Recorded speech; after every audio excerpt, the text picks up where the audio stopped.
మిత్రులందరికీ జై శ్రీరామ్. ముందుగా మిత్రులు ఎవరైనా ఈ ఛానల్ ఫస్ట్ టైం చూస్తూ ఉంటే సబ్స్క్రైబ్ చేసుకుని లైక్ చేస్తారని కోరుకుంటున్నాను. అలాగే ఈ ఛానల్ సపోర్ట్ చేస్తారని కోరుకుంటున్నాను. ఈ వీడియోలో నేను శివారాధన గురించి చెప్తున్నా. శివారాధన ఎందుకు అంటే ఈశాన సర్వ విద్యాన, ఈశ్వరుడే అన్ని విద్యలకు దైవం. ఎందుకు ఈ మాట అంటే మనం చిన్నప్పుడు అక్షరాభ్యాసం చేస్తూ ఉంటాం. అక్షరాభ్యాసంలో తల్లి తండ్రి కలిసి అక్షరాభ్యాసం చేసే ముందు తండ్రి తన చేతులతో ఓం నమ శివాయ సిద్ధం నమః అని అంటూ ఉంటారు. అంటే దాని పరమార్థం ఏమిటి? ఓం నమ శివాయ సిద్ధం నమః అంటే ఏ విద్యలోనైనా నువ్వు ఏ రంగంలోనైనా వెళ్ళు, కానీ శివభక్తితో ఉండాలి. అదే నీ జన్మకు సార్థకత అని పెద్దలు చెప్పిన మాట. అది కాక మన పూర్వీకుల నుంచి ఎప్పటి నుంచో వస్తుంది ఈ సాంప్రదాయం. ఓం నమ శివాయ సిద్ధం నమః. ఏదైనా శివుడే ఇవ్వాలి. అందుకే ఈశాన సర్వ విద్యాన, ఈశ్వరుడే ఐశ్వర్యానికి దైవం కూడా. మనం చంద్రశేఖర అష్టకంలో కూడా కుండలీకృత కుండలేశ్వర కుండలం వృషవాహనం నారదాది మునీశ్వర స్తుత వైభవం భువనేశ్వరం అంతకాంతకమాశ్రితామర పాదపం శమనాంతకం చంద్రశేఖరమాశ్రయే మమ కింకరిష్యతి వయ్యమ. ఎంత బాగుంటుందో చంద్రశేఖర అష్టకంలో యొక్క అర్థం తెలుసుకోవాలి, కానీ చాలా ఆనంద పుష్పాలు వస్తాయి. అంత గొప్పది మార్కండేయులు వారు రచించిన చంద్రశేఖర అష్టకం. ఈ అష్టక పారాయణం వల్ల అపమృత్యు దోషాలు తొలగిపోతాయి, అలాగే సంపూర్ణ ఆరోగ్యం కూడా కలుగుతుంది, అకాల మరణం కూడా సంభవించదు. అంత గొప్పది. చంద్రశేఖరమాశ్రయే మమ కింకరిష్యతి వయ్యమ అంటారు మార్కండేయులు వారు. అదేవిధంగా కుబేరుడు యొక్క పూర్వం కుబేరుడు ఒక దొంగగా ఉన్నప్పుడు శివారాధన వల్లే ఆయనకి స్వర్ణము ఈ ధనధాన్యాలకు అధిదైవంగా మారే అవకాశం దక్కిందంట పరమేశ్వర వరంగా.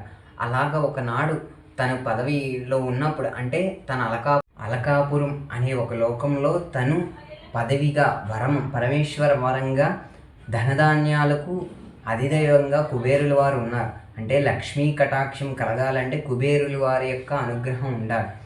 అలా ఒకనాడు ఆయన పూర్వజన్మలో చేసిన శివార్చన ఇంకా ప్రతినిత్యము చేసే ఈ పదవిలో వచ్చిన తర్వాత ఇంకా అమోఘంగా చేయటం అలవాటైంది. అలా పరమేశ్వరార్చన చేస్తూ ఒకానొక నాడు కైలాసానికి వెళ్తారంట కుబేరుల వారు. వెళ్ళేటప్పుడు అక్కడ పార్వతీ అమ్మవారు 16 ఏళ్ల ఆడపిల్లగా, పరమేశ్వరుడు 16 ఏళ్ల చిన్న పిల్లవాడిగా కనిపిస్తూ ఉంటారు. అంటే యుక్త వయసులో ఉన్నట్టు. అలా కనిపించగానే ఈ అమ్మవారిని చూసి ఎవరి చెలికత్త ఇంత సుందరంగా ఉందని ఒక చెడు దృష్టితో చూస్తాడు. చూడండి పరమేశ్వరు యొక్క చిద్విలాసం ఎలా కనిపిస్తుందో.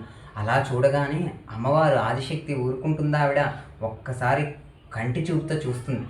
ఏ కన్నుతో చూశాడో ఆ కన్ను పోతుందన్నమాట, పేలిపోతుంది ఒకేసారి. అంటే తన ఎడం కన్ను ఉండదు. ఆ ఎడం కన్ను పోగానే అప్పటికి తన జ్ఞానోదయం అవుతుంది. అమ్మో జగదంబని పరమేశ్వరుని తప్పు దృష్టితో చూశానని బాధపడుతూ పరమేశ్వరుని మహాదేవ శరణు శరణు అని కోరుతూ ఉండగా అప్పుడు మహాదేవుడు చూడండి ఎంతటి కరుణాస్వరూపుడు, అడిగిన వరాలు ఇచ్చే ఆదిశంకరుడు ఆయన. అలాంటి పరమేశ్వరుని శరణు కోరగానే నువ్వు చేసినది తప్పే, శిక్ష ఖచ్చితంగా అనుభవించాలి. ఎందుకు ఎలా అంటే నిప్పు ఎలా అయితే తెలిసి కానీ తెలియక కానీ పట్టుకుంటే కాలుతుందో అదేవిధంగా నువ్వు చేసిన తప్పుకి శిక్ష ఎలా అయినా అనుభవించాలి అని. కానీ దీంట్లో సూక్ష్మమైన వరం కూడా ఇస్తారు స్వామివారు. అంటే ఏంటి? కుండల యొక్క వర్ణంలో ఉండే గాజు యొక్క కన్నుని బహుకరిస్తారు. ఆ కన్నుని ఇప్పటికీ కుబేరుల వారికి ఒక కన్ను గుడ్డి కన్నే గాజు కన్ను ఉంటుంది. అంటే పరమేశ్వర యొక్క వరం వల్ల, అది పార్వతీదేవి ఇచ్చిన శాపం వల్ల ఒక కన్ను పోయి అలా వస్తుంది. అంటే చూడండి కుబేరుల వారు అంత అధిష్టాన దైవమైన ధనాలకు అధిదైవమైన అహంకారం వల్ల అలా ఉంటుంది. ఎప్పుడైతే పరమేశ్వర అనుగ్రహం కలుగుతుందో ఇలాంటివేవి మనకి జరగవు. ఎప్పుడైనా శివానుగ్రహం పొందినవారు ధర్మంలోనే ఉంటారు. శివభక్తులు అయినవారు ధర్మ మార్గంలోనే నడవాలి. అప్పుడే శివారాధన శివయ్య యొక్క కరుణా కటాక్షం కలుగుతుంది. అలాంటి చిన్న కథ శ్రీకాళహస్తి. నేను రానున్న వీడియోలో పార్ట్ 2గా చెప్తాను. ఈ శ్రీకాళహస్తి కథ ఎలా అయితే పూజించి మోక్షం పొందాయో జీవులు, అదే కాక ఒక మహాభక్తుడైన కన్నప్ప స్వామి యొక్క కథ కూడా చెప్తాను. అంతవరకు ఈ ఛానల్ని లైక్ చేసి సబ్స్క్రైబ్ చేసుకుంటారని కోరుకుంటూ, ఈ ఛానల్ సపోర్ట్ చేస్తారని కోరుకుంటూ, మిత్రులందరికీ జై శ్రీ